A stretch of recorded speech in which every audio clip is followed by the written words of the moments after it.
got through this. Easy for listening. I wasn't able to do it. Easy for dancing. I'm not a great lover of cats. That's my fear. You're a disgrace, you are. Not me. That's my fear. You're a disgrace, you are.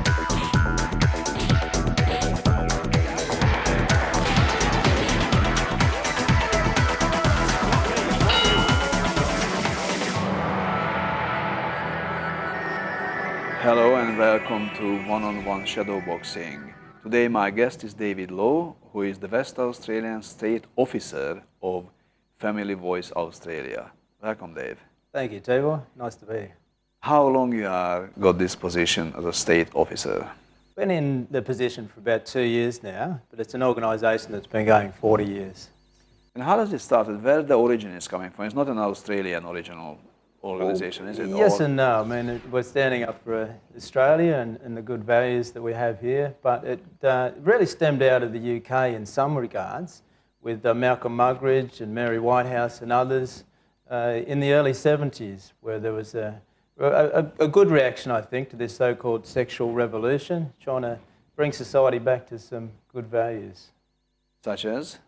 Well, really protecting what the family is about. At that stage, there was starting to be this moral decline that we see where families were breaking up, the easy divorce laws started to come in, and abortion on demand about 40 years ago in the US Supreme Court. They more or less made it for any reason that a woman could abort a child. So these sort of influences were impacting Australia, as well as the rising I guess liberal sort of values where it was sort of anything goes. And, like with a small child, you need boundaries. Well, we're not trying to be overly paternalistic, but there's a real sense where we need good values to really guide our society.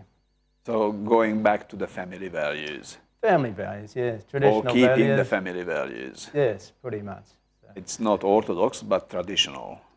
Well, based on the Judeo-Christian heritage, and that's one thing we love about Australia. It had this firm foundation on those sort of values from that heritage, and we really appreciate the great things we have here in Australia, and really would love to hold on to that as much as possible. Let's start, David, with defending freedom. How do you defend freedom when we say we are a free country and we got all the freedom what we need? Tell me.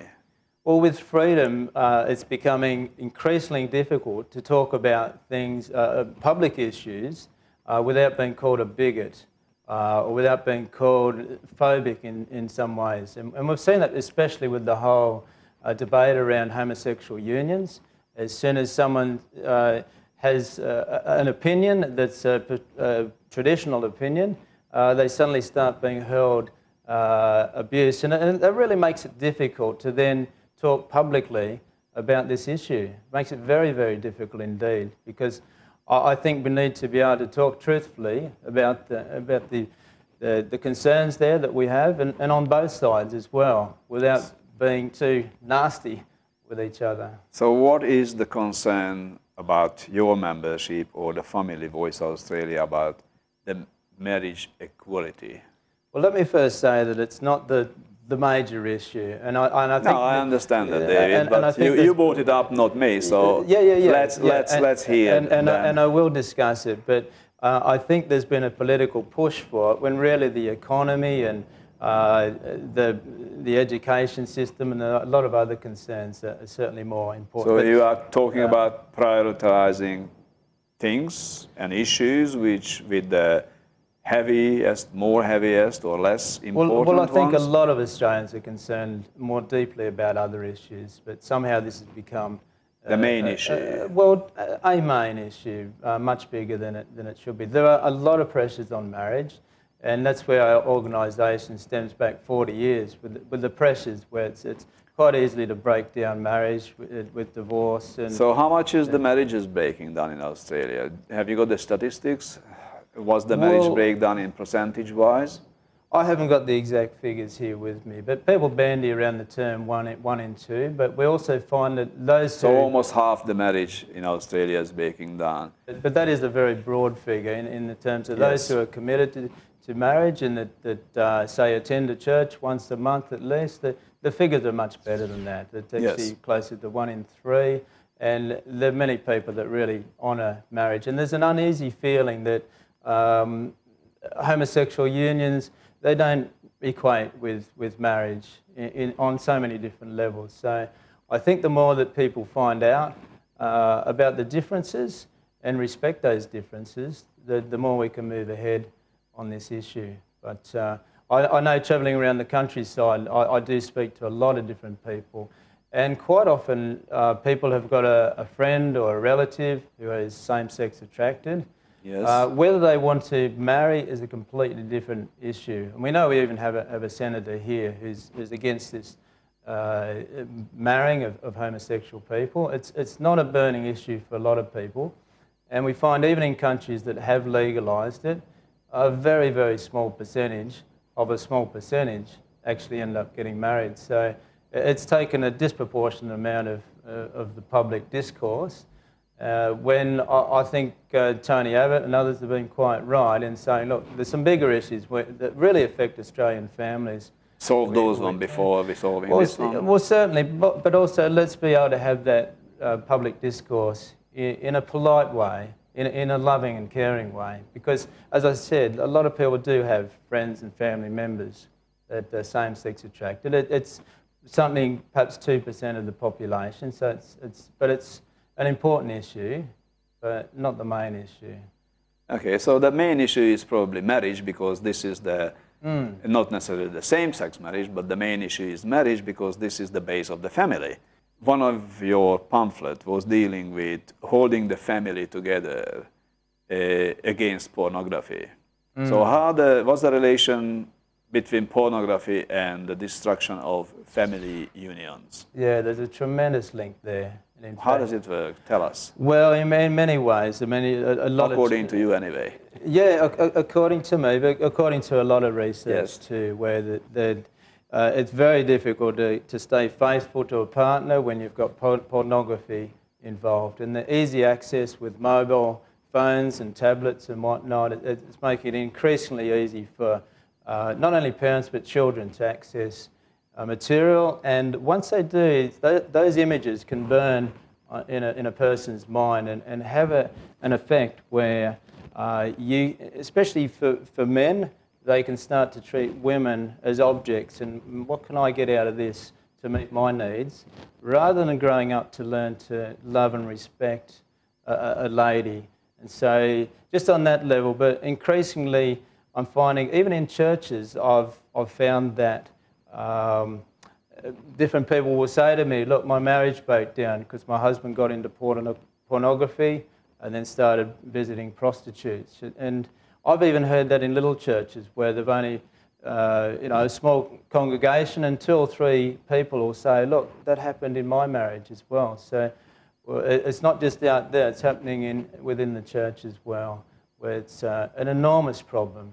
And in fact, a much bigger problem than the whole issue of homosexual or same-sex attraction. So the incredible pressures on the family. So more burning issue pornography in family life than the same-sex marriage.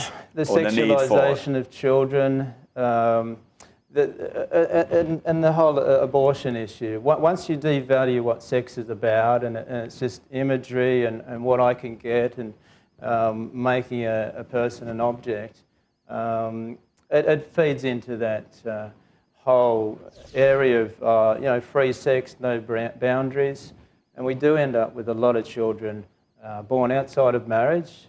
But not only that, a lot of unwanted children too. So we're looking at probably 8,000 or 9,000 children a year in WA alone being aborted. Across the nation, that's probably 90 to 100,000 being aborted. And really, that grieves our heart to see that happening. And again, if marriage and the right place for sex was respected, then we wouldn't see that. And I don't believe it's misogynist to sort of, as a man, to say, look, I'm trying to control women's rights on this. In fact, there's a real concern there because in a lot of ways it's the man's fault. A recent survey in the US interviewed ladies who had had an abortion, and 86% of them said that if one person had said that they'd help, they wouldn't have gone through with the abortion. So if they got the support, We know that one person would have, been one person the man, is a support. the man that was responsible that's for the the support. lady. But that's the Yeah. support. Family Yeah. or the one person. I think years ago you would have seen more of that support, or at least an expectation where the fella would be held responsible. And look, you must care for this child, and that's the pattern that we actually see in the Bible as well. We can sometimes look at the Old Testament and go, oh, how barbaric that the punishment for adultery was being stoned to death. In fact, the man and the woman. That's the one, yes. And we think, wow, that's so barbaric. But there's a principle there where the Lord obviously values marriage. So stoning this faithful is for the man and the woman as well in the Bible? Yes, but please don't get me wrong. I'm not advocating that for today. But there's obviously... No, I'm not saying it because we can shoot the man and the woman. We don't need to stone people. And in some countries they may do that. But what I'm saying, there's a principle there where the Lord values family. And a failure to actually commit to a man and a woman to commit has serious consequences. Definitely. That's the family, first of all, the serious consequence. And when the family is broken up, that's more serious because then we got the wreckage. Yes. And I doubt back in those days anyone really got stoned, but there was an expectation there, a principle there, that I will love you till death do us part, warts and all, and any children that we bring into this relationship, I'll be there for you. But do you think, David, or is the opinion of the Family Voice Australia that because we got our own genes and programs, man is not necessarily faithful through the history of lives anyway? Well, it's nothing doesn't matter what Christ said or what the Bible said. This is somehow is a program of survival. You have to continue to hunt. Is it or not? Or where's the meat? I guess you could say there's a good and a bad way to go about it. I mean, obviously a lot of people don't respect the Bible. A lot do, mind you. But there's still that principle. How can we best work as a society? And when we devalue what sex is about, and when we devalue children, in fact, look, it's more convenient to kill the unborn child, I think something's dreadfully wrong.